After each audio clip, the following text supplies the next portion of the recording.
I wanted to ask you a question about where you go for guidance.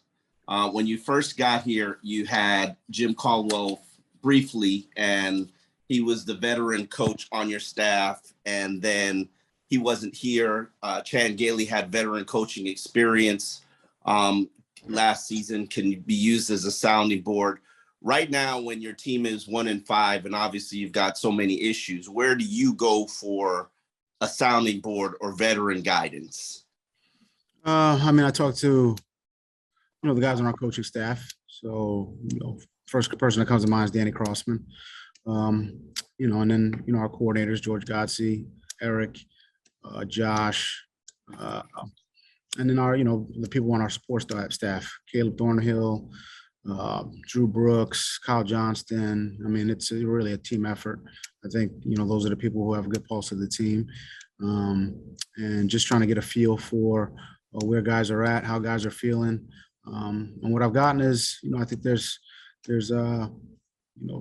still a lot of belief in our team and the players on our team. I think they support each other. I think they're a resilient group. We're going through some struggles right now, but I think they're sticking together. We're going to continue to stick together and, try to prepare, practice well this week and have a better performance next week. David Flores. Hi, Brian. Different kind of question for you. Most of the time teams have a bye coming off the trip to London. Your team doesn't this year.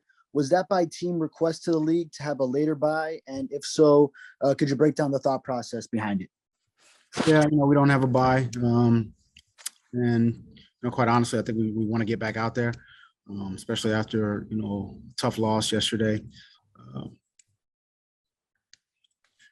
We've had, let's call it West Coast trips. And obviously this was a lot longer than that, but when we've come back late, gotten in 2, 3, 4 a.m. in the morning, and then kind of turned it around over the next couple of days. And we're gonna have to do that again this week. We got a tough opponent coming in here, and we're gonna have to prepare and have a good week of practice. But yeah, the London trip took a little bit. I would say, it's a long flight back, 9 hours, and long flight out there, and time change, et cetera. So we're gonna have to get our rest the next couple of days, make sure we're getting hydrated, make sure we're eating the right things, make sure we're kind of getting ourselves back so we can, have a good week of practice. David Lang. Hey, Flo. It seemed yesterday's game was decided by 2 fourth down plays, the 4th and 1 that you guys had, and then the 4th and 8 that they had. In looking at the tape, do you think it was more about some of the decisions you made for the plays, or do you think it was more an execution issue that both those plays didn't go your way? It's a combination of both. When you rewatch it, there's always, hey, we could have done that, we could have done this. I have peace with the calls we made, both offensively and defensively. And those 4th downs you mentioned. In the moment, given, what we thought might happen, the players we wanted in there. So we came out of it feeling like, those are the right things to do. And you got to give credit to Jacksonville. They executed in those situations and we didn't. And, they always kind of go back and say, hey, man, well, maybe we should have done this, maybe we should have done that. But, in the moment, we just felt like we were putting our team in the best position in both instances. Travis. Hey, Coach, good afternoon. Just watching the game back, it looked like Tua did a pretty good job of mitigating some of the pressure and getting out of pressure within the pocket yesterday. Just wanted to get your take on his ability to kind of work around muddy pockets and when there is pressure, how you thought he did when watching the tape. Yeah, I thought he did a real nice job yesterday. I thought he played well. I thought he threw the ball well. Obviously, he's playing with a little bit of discomfort. Made some nice throws, pushed it down the field.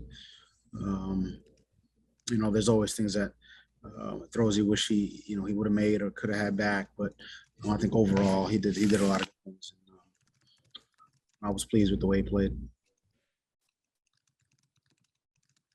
Safid. Flo, what's going on, man?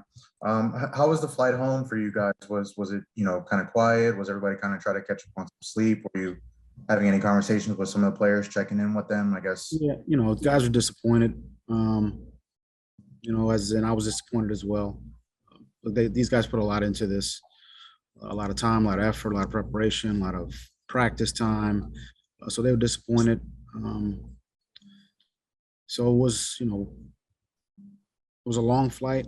I think, some guys went to sleep. Some guys kind of were watching the tape, asking questions about what they could have done here, what they could have done there, what they can do to help this team.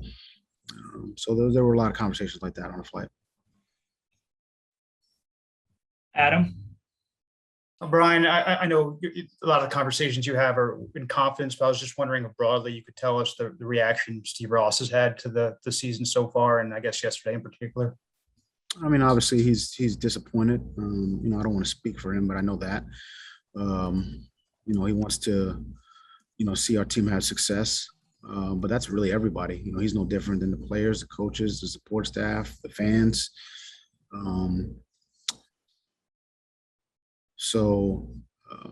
We've got to be better.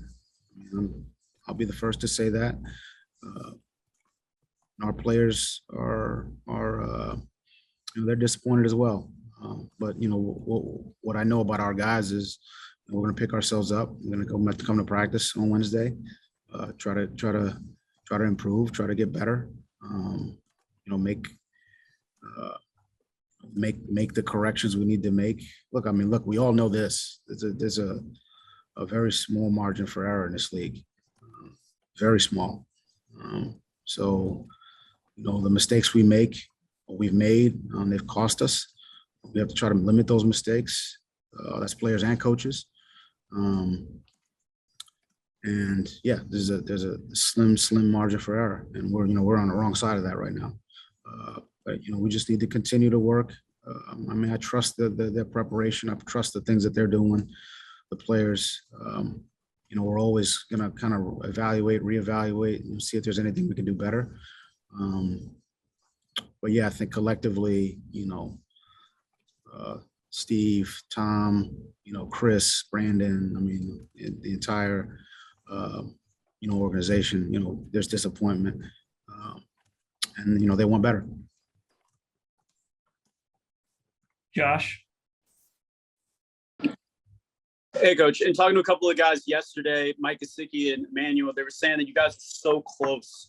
What do you go from so close to getting there? I think it's work, Josh. I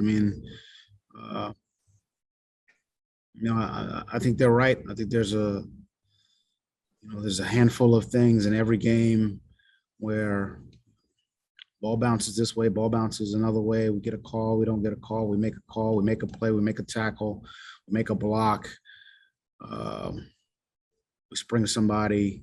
And it's a different ball game. And that's what I mean by, and they understand this. There's a very slim margin for error here in this league. That's for all teams. That's the beauty of this league, and we understand that. We've got to do a better job. I've got to do a better job of limiting the errors that are showing up that are ultimately costing us. So, penalties, pre-snap penalties. There's things that spacing in the pass game. Some things defensively from a run fit standpoint. There's just very little things that are the difference between, a guy getting 3 yards and a guy getting 6 yards. And we got to be better in all those instances, all those situations. Hal? You had a long list of players who weren't able to play yesterday. I'm wondering, were there any guys who were close to playing and looking very, very positive for this Sunday? Or for that matter, are there any guys who might wind up on IR who missed yesterday's game? I don't think anybody, I don't want to speak out of turn, but, Byron, Shaheen, Preston, Devontae. Preston, Devontae. Don't see any of those guys going on IR. But we're day to day with all those guys. I think to see how it goes in practice. See if we can get them to practice even on a limited basis. Although some of those guys practice. Byron practiced last week. Preston practiced a little bit last week.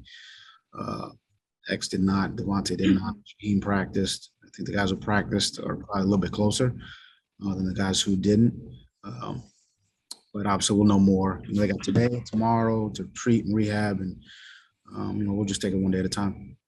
Given the length of this losing streak, are you as a head coach having to fight frustration or anything along those lines? I think there's always frustration, when you're dealing with adversity. That's just, they kind of go hand in hand. But I think as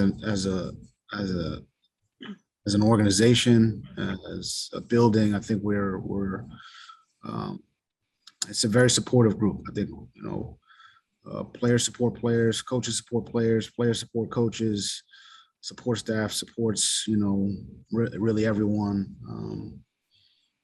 So while we're all frustrated that we're not getting the results we want, I think everyone kind of believes in what we're doing, believes in our process.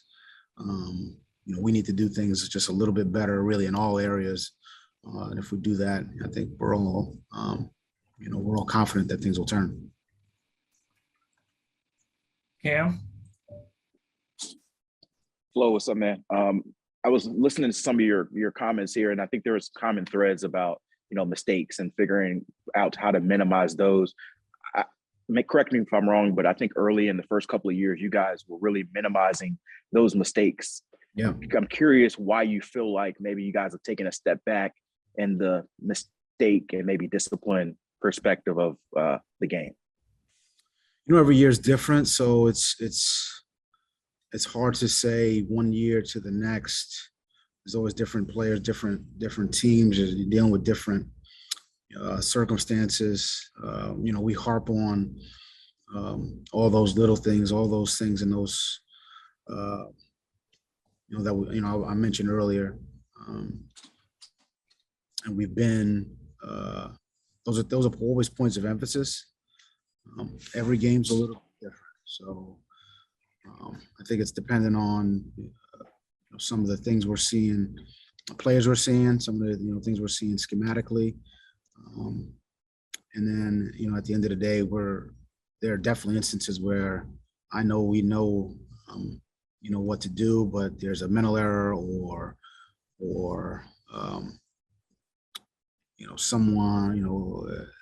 somebody goes down and we got somebody in there who didn't practice it. I mean, there's look, I'm not going to sit here and make excuses like that. I'm not going to do that either. But we're making a lot of mistakes and we need to clean them up. D. Orlando Ledbetter, Atlanta Journal-Constitution. Yeah, Coach.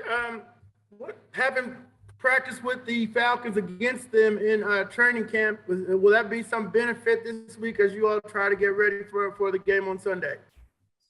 I think the one benefit is, and really for both teams, we'll have familiarity with their players. But I'm sure Arthur didn't show all his cards and we didn't show all ours, and they got a tough competitive team, and we know it'll be a tough game. So but as far as them coming down here and practicing, I thought both teams got a lot out of that, and thank you. I think it'll be a competitive game. Cam?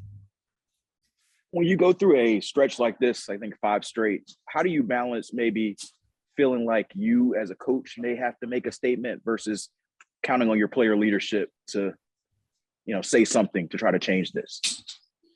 I think this is a team effort. Players, coaches, we're all in this together. Obviously, I have my thoughts and my message that, I give to the team. And then, the leaders on our team, whether it's, Elandon Roberts or Jesse Davis or Mac Hollins or, whoever it may be. I think they have their own message. I think the coaching message is one, but the player message and that's a different thing. But it's all encompassing, and we all kind of work together.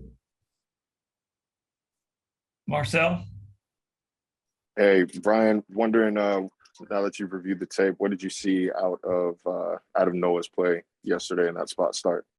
I thought Noah, he did some good things. I thought he tackled, efficiently. Obviously, he had the 2 balls caught on him. I thought he was in good position on both of them. We just talked about,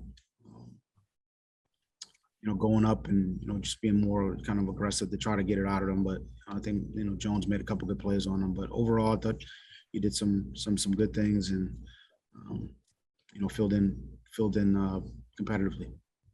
Was it the type of performance you'd expect out of him, considering, how much he's been able to kind of sit on the sideline and take the game in a different perspective and learn while he's inactive? We got confidence in Noah. We put him in there, and again, he did some good things. That's what I expected. I expected him to play competitively and tackle well and know where he's supposed to be, communicate well.